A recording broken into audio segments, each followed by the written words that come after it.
Hey guys, how's it going? Robert Warshak here, and the new Hearthstone Battlegrounds is out.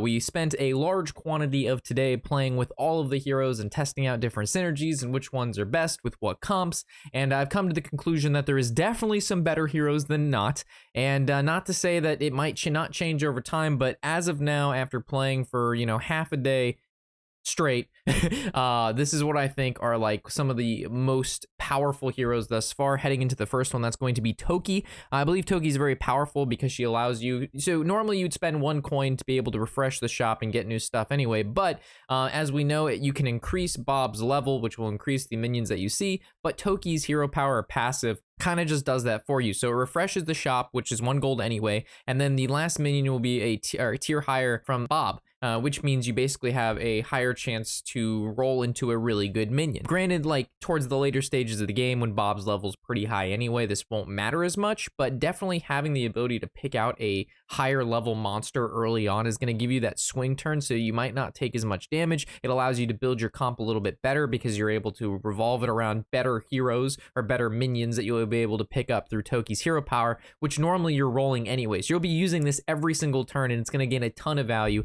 over the course of the game. Next one we're going to take a look at is the Manastorm. Right now, mechs are really popular, and they're really good. Whether or not this stays to be something that is continuous or not, as of now, mechs, every game you're going to see mechs, and being able to basically buy them from the shop and have a +1/+1 attached to them is really good. And as we know, mechs normally get buffs, so not only do they get this original buff from Tinker, which actually just costs nothing. When you buy the mech, it just has the +1/+1. It's going to have all the other buffs later on when you're able to combo your mechs together through magnetic and or just battle cries. So overall, Tinker really good, and I found that a lot of people do really well with this champion. This is a hero that you'll see up at the top a lot of the time. Moving to the next one, it's going to be Neff Ariane.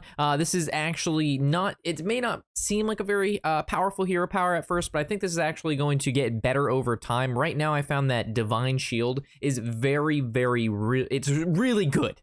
So this, for 1 gold, at the start of the next combat phase, you actually deal 1 damage to all enemy minions. So if they happen to have any Divine Shields on their minions, it'll knock that off. So when you start attacking, you're not attacking into a Divine Shield and basically killing off your own minion and they're staying alive. Moving to Professor Futureside, not only one of my favorite bosses and encounters in the Ice Crown Citadel during that expansion of WoW, but also a really cool hero power. He has the Rage Potion at the start of next combat. Give your leftmost minion +10 attack. So for 1 gold, you basically are able to turn a minion that's probably not that good into something that's really freaking good. He's like...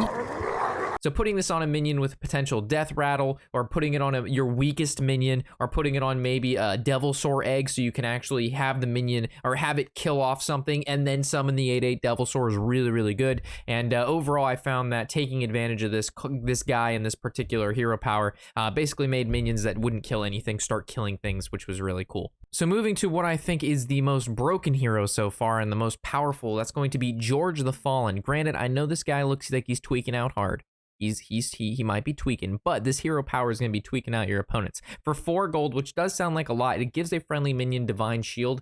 And if you mention what I was talking about before with Neff, taking off the Divine Shield's really good, but you're giving a minion for Divine Shield for the remainder of the game. So once you put this on a minion, it's just there, period. So those turns where it's kind of like you could be re-rolling, but you could give like your 10/10 Divine Shield, so then when it attacks into something, it doesn't actually take any damage, is really good. I actually had a Murloc game, which I'll be posting up, where I did a Divine Murloc build, and we just slaughtered everybody. Like, it wasn't fair, it wasn't fun, it was absolute destruction.